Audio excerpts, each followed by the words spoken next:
Okay, I'm going to show you how I make my sourdough. So things that I have on hand: bread flour, sea salt, bubbly active starter. You want to use it when it's most active, when it's risen up about the highest it reaches. When it's at its peak is when you want to bake with it. 2 bowls. I have a little bowl that I'm going to put my wet stuff in, and a medium-sized bowl that I'm going to put my dry stuff in, and a kitchen scale, which is very important. I also have a spoon and a fork and some measuring spoons. I'm probably forgetting something, but that's okay. So first, I'm going to measure out my flour into the medium bowl that we're talking about using. So I set the bowl right on top of the scale before I hit on. And when I hit on, it's gonna zero out, it's taking away the weight of the bowl. So we zeroed it out, the weight of the bowl is included in the weight, versus if you just put it on the scale after it's already on, like this bowl weighs 213 grams. No big deal, you can hit tare, zero it out, get back to zero, however you wanna do it. So the recipe I like to use takes 500 grams. Make sure it's in grams, not any other unit of measurement. And I'm going to measure out 500 grams right into the bowl of flour.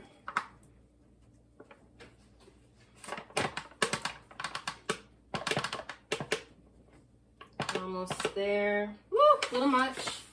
At 508, that's okay. You can take a little out. Sometimes it's 501, no big deal. Then I'm gonna add the sea salt. Now I know it's 9 grams of salt that I need. It's also a teaspoon and a half. So either do a teaspoon and a half or do your scale and zero it out and measure 9 grams. I just always use the teaspoon. So we're gonna do, a teaspoon and a half of sea salt. There's 1, and then a half. So, got salt in the middle there. So this is what, first thing I'm gonna do with the fork.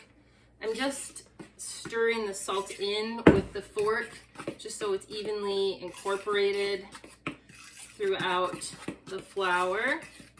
And I'm gonna set that aside. Now we're going to measure out the wet ingredients. So I'm going to take my other little bowl I'm using, zero it out, so we're at 0. I'm going to take my starter and a spoon, and I'm going to measure out 50 grams.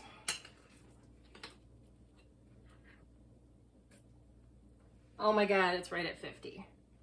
Amazing. It's amazing. So now to that, I want to add some warm water. And that is the one thing I forgot, is some sort of container to measure the hot water in. So I'm gonna go off camera over here, getting some warm water. You don't want it to be too warm because that can kill the yeast. So warm, not hot water. I'm going to do 350 grams. Now, if you find that the dough is too wet for you to handle at 350 grams, knock it back down to 340. I used to put a lot less water in, and then I noticed, I don't know if it's the change of places where I lived, the time of year, it's winter, it's drier, I need to add more water. So sometimes I even add up to 365. I think I'm gonna do that. I'm gonna do 365. So I'm going to pour the water right in here, and I'm looking at the scale. See here. Going to slow down when I approach 300, and 340, 350, 364. I'm good with that. Again, start at 350, start at 340. I'm just doing a little bit more because I know based on my past experience doing this that I need a little more water in my bread. So I'm gonna take it off the scale, So it looks like in there you've got the little sourdough chunk of starter and your spoon. Oh, I actually spilled a little bit. Okay. Just a little bit. That's going to be okay. And I'm going to mix up the starter in the warm water. It will take a minute for it to get fully dissolved and incorporated. So just have some patience with that.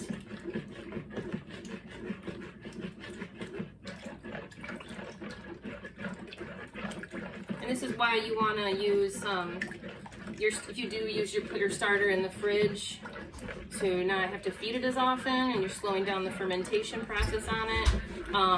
Pull it out on the counter and let it get room temperature. Let it get to room temperature before you pour it in. Start working with it. All right, so everything is fully incorporated, the water and the starter. I'm going to take my little bowl over here of flour and salt and just dump it right in.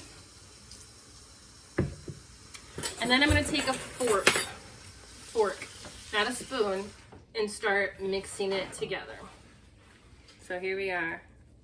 And it'll take a while, but it'll come together. I like the fork. I think it just is a better tool for this particular phase of the baking. Scrape down the side, and you're gonna just keep stirring and incorporating, and it'll let you take some muscle. Your arm's gonna get a little sore until you really feel like that's about all you can do with the fork.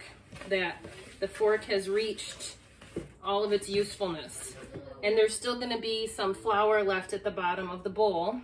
And this is the time where you get your hand in it. So I've got flour here at the bottom still, got a sticky dough. I'm gonna use my hand and just start squeezing and kneading, kind of like a scissoring kind of thing with your fingers. Just dropped a little bit on the floor, no big deal. It's a little messy sometimes, hence the apron. That's how I roll. So this takes a little bit of time, but just go through. And also when you're mixing and handling the dough at this stage, you don't want to be too rough on it. The next thing we do after this, we're gonna be, it's kind of some gentle kneading. What's happening right now is the gluten strands are beginning to form. So we've got the protein of the bread is starting to build itself. And if you get really rough with it and start ripping and tearing it, you're gonna break those gluten strands, and that's what we need because it's the building blocks of your bread. So I'm gonna get as much as I can off my fingers here. And probably at some point I will have to wash my hands, but I don't like to put all this down my sink either. Makes a big old mess, so I get off as much as I can as possible from my hands.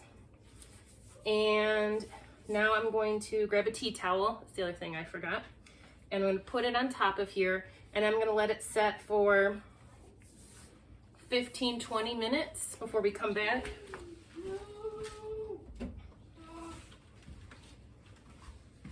So, got a tea towel. Leave it somewhere relatively warm, not cool. I'm just gonna leave it there and let it start to do its thing, start forming those gluten strands and setting itself up. We're gonna do 20 minutes or so of leaving it alone. There's a lot of waiting in between stages with sourdough. There's a lot of hands-on time and a lot of hands-off time. More hands-off time than hands-on, but that time is needed to for the fermentation, all that good stuff. So we're gonna leave it alone for now and come back. Okay, so it's been sitting around for 15-20 minutes or so. This is what it looks like. And the first thing we're gonna do, and we're gonna do a series of these, but every 20 minutes or so, you're gonna do one of these. They're called stretch and folds. And it's a very gentle way of kneading the dough. So what you're gonna do is you're gonna take it by one corner, I'm gonna scoop my hand under, lightly kind of pull it up and fold it over and push it down. Rotate the bowl, scoop my hand under, gently pick that side up, push it over top, just fold it right over the top. Do it again. We're gonna do 4 total. Grab the corner. I kind of wiggle it a little bit to coax it out. Fold it over on itself. For my last one, I'm gonna pick up that corner, that bottom one. I'm gonna kind of give it a little waggle to encourage it up. Remember to be gentle again. Okay, so it's been another 20 minutes or so. I'm gonna do my second set of stretch and folds. Here she is. And we're gonna do 4 again. You're just gonna reach in and scoop one side up. I kind of coax and pull it up a little. Fold it across the top and tuck. Spin it a quarter of the way around. Pick up the other corner. Fold it over. So it's just called stretch and folds. We do 4 of them, about a quarter way around the bowl each time. Last one, sometimes I gotta coax it up a little bit. That's what it looks like. I'm gonna cover it back up and probably do another 1 or 2, probably another 2 before I put it to bed for the night. Okay, I did 1 stretch and fold that I did not film in here, and I'm doing my final stretch and fold for the night, and then I'm gonna put my bread to bed. So again, we're gonna lift one corner, gently fold it over, rotate the bowl, take up one side, I kind of waggle it and stretch it gently, fold it over, grab the other side, fold it, and then one more good stretch and fold, and I kind of just flip the dough over on itself so it's a nice little bowl. I'm going to and put a towel on the top, and I'm going to stick it in someplace warm in my house by like a heater overnight, and it needs to rise in here like 10 to 12 hours. So next time I see this bread, I'm hoping it has risen to almost the top of the bowl or close. In the winter and the colder months, it doesn't rise as quickly or as fast. So good night to the bread.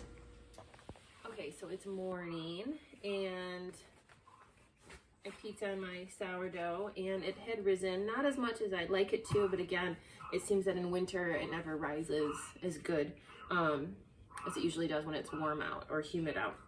So we're gonna move on to the next thing we do after it's risen overnight, and that is called coil folds. And what I'm gonna do is I'm going to grab all the dough up into like a worm, like a tube, and again, trying to be gentle with it, not ripping or tearing, because that will affect the structure of the bread later on when we bake it. But I'm gonna turn it into like a little worm, and then I'm gonna twist it, and then I'm gonna spiral it back into the bowl, okay? Like a little snake on itself, so into a little coil, okay? So I'm just gonna take it and go around the outside and kind of unstick it from the sides, grab the whole thing up, and then I just let the gravity, the weight of it kind of start to do this. I gently tug it, might switch it a little bit, wiggle it down. Let's see, make sure it's in camera here. So you've got like this nice little worm. I'm happy with that. I'm gonna put it in here, and while I'm putting it in the bowl to coil on itself, I twist it in a little spiral and let it spiral down on itself into a coil. Ooh, the sun, there we go. So that's our first coil fold. I'm gonna let it sit here for again 20 minutes or so, and then I'm gonna come back to it, and I'm gonna do probably another 2 coil folds before the next step.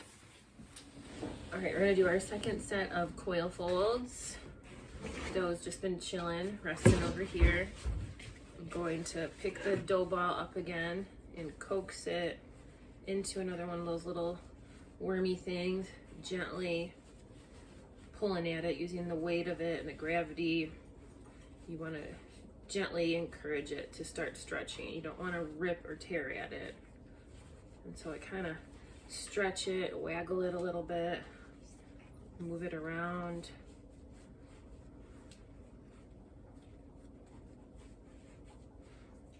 So it's starting to,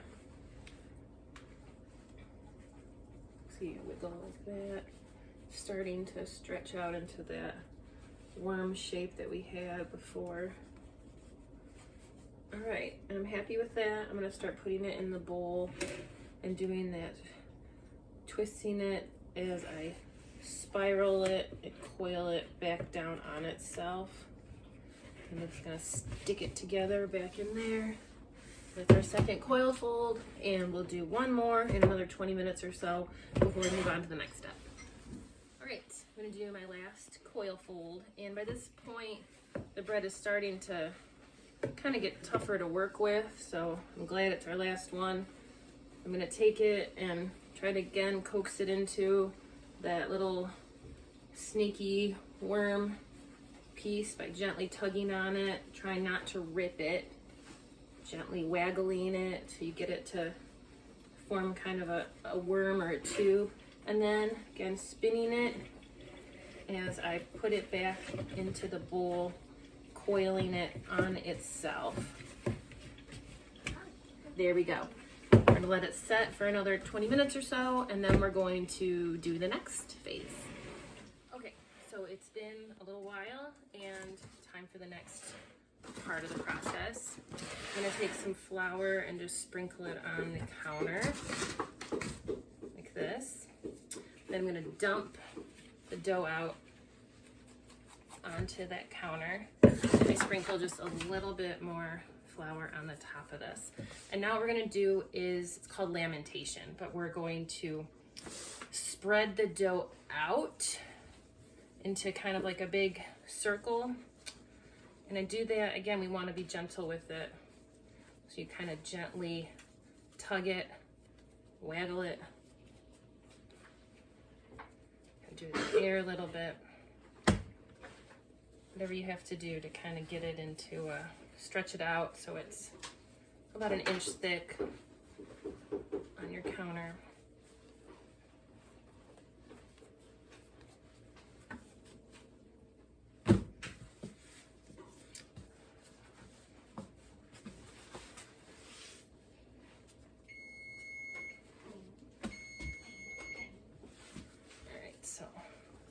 A little bit more, again being gentle as to not rip the gluten strands, and getting it as much as you can, trying to gently coax it out into it's relatively flat. So from this, I'm going to fold it into thirds. Fold one side over, the other side over, fold the bottom up, and then I kind of just turn it all on itself. And I have this little cube thing. This is the part where you start gently pulling it towards yourself with your hands, cupping it. You're going to kind of coax it into a ball shape. You can also use your bench scraper for this. So if your dough is really wet, use this, and you can kind of, that can be your other non-stick kind of hand. I seem to just use my hands more than anything at this stage, kind of just rotating it around, doing this with your hands and gently pulling it towards you until you get a nice little round ball. And then you're going to let it sit for another like 15-20 minutes just in this shape. It's called a bench rest. So I'm going to cover up the dough baby and let it bench rest for another 15 minutes, and then we'll come back and continue to shape it. This is called pre-shaping, and then we're going to get into shaping before we do the next part. Okay, the dough has rested for a good 15-20 minutes. I'm gonna come back at it and do some more shaping. So same thing, take my hands like this, cup them and bring them towards my body, kind of rotate it around. You're just trying to gently coax the ball into a nice little round dough baby. All right, I'm gonna put the towel back over it, come back to it again in about 15 minutes, and we'll see how it's doing. And we might be ready to put it in the proofing basket. Okay, so checking on the bread again. It's looking pretty good. Just gonna pull it into that ball shape a little bit more. So the next thing we're gonna do is put it in its proofing basket, or banneton, that's what this is called.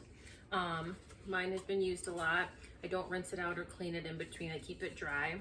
And the white powder you see in here is rice flour. It's gonna knock out a little bit of the extra. I'm gonna take my bag of rice flour, get out like a pinch or so, and just sprinkle it around in the proofing basket.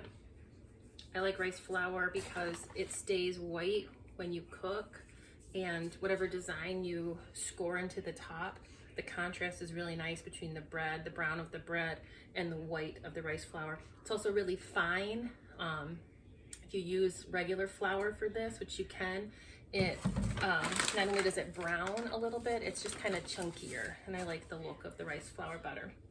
So I'm going to take my little dough baby, I'm going to turn it upside down and put it in the top of my proofing basket. I'm going to put the tea towel back over top of it and pop it into the fridge for 2 hours at least. Usually 2 hours is what I do. And when you start the second hour, after 1 hour has gone through, when you're about to start the second hour of letting it cold ferment in the fridge, you're going to put your Dutch oven in your oven and start heating it up to 500 degrees. So I heat my Dutch oven in the oven for an entire hour at 500 degrees before we bake. That's going to give you what they call an oven spring. So when you put the dough in and it's so hot in there, it gives it a nice kind of poof and rise that you want in sourdough. So into the fridge it goes. Okay, so 1 hour is up, and I have another hour for the bread to proof in the fridge, but now I'm going to put the Dutch oven in the oven and let it heat up for an hour at 500 degrees. So I'm going to take the empty Dutch oven, put it in my oven on the top shelf, bottom rack. I have a piece of tin foil on it, and that's to prevent the bottom of the bread from burning. So I already have that in there ready to go. Go ahead, put this in here. Set temperature to 500. Seems like a lot. That's what you need to do. Your oven might be a little different than mine, but generally I always have to go up to 500. Hit start. Once it preheats to 500 degrees, I'll set a timer for another hour, and then we'll be ready, almost ready to put the bread in finally. Okay, so now the bread has been in the fridge for 2 hours. We've preheated the oven with the Dutch oven in it for an hour at 500. We're getting our bread out of the fridge. We're going to score the top, but I'm going to turn the oven down to 450. So you heat the oven really high, then you turn it down right as you put the bread in. So I'm going to turn it down to 450. Got a parchment round cornmeal and my bread lamb. This one I got for Christmas. It's a little circle you hold on. So I'm gonna take my cornmeal out. It's the bottom of the bread, and I'm gonna sprinkle some cornmeal on the bottom of the bread. I'm gonna adjust this so you can see what I'm doing over here better. Okay. So then I'm gonna take the parchment round, put it on here, kind of put my hand on it as I flip it over. You just gotta be confident with your movement. So I have white powder still on the top of the bread from the rice flour. I just kind of smooth it out. Now there's all sorts of designs that you can do, ton online if you look up bread scoring ideas. I'm gonna do just something super simple. Actually no, I'm gonna do a leaf pattern that I really like. So for that one, I do a V in the middle, and then kind of a rounded here. Let's see if you can see. It's kind of like a letter M or a W. Then I'm going to treat each one of these triangles like it's a leaf, and I'm just going to make little slashes going down each triangle on each side.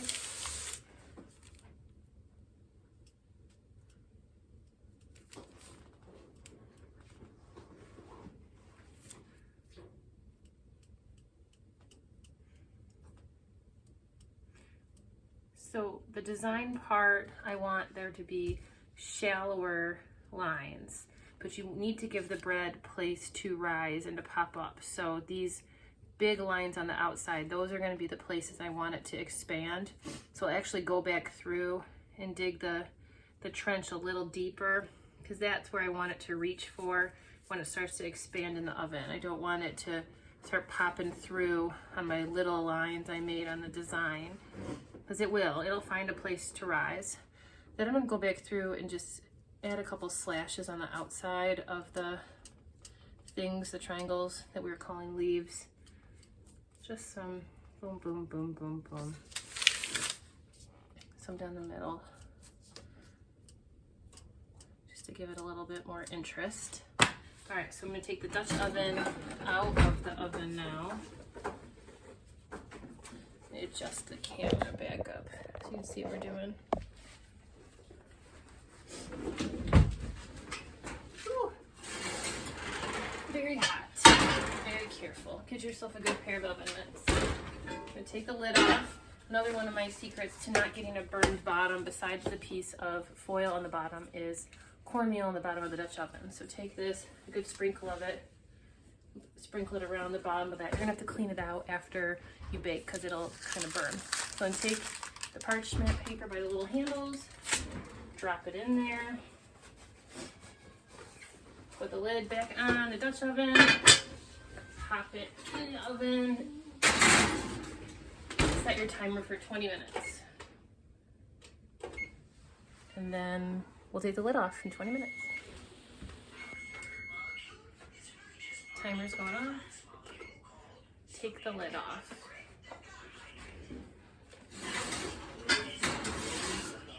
Looks good. 15 more minutes. And then it should be done. All right, the last 15 minutes. Timer went off. We're ready to pull it out.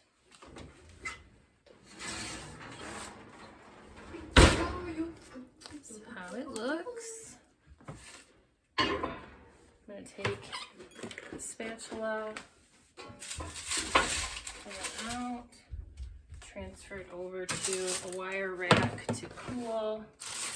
Want it to cool for an hour, which is painful sometimes because you want to eat it right away, but cool it for an hour before you crack into it.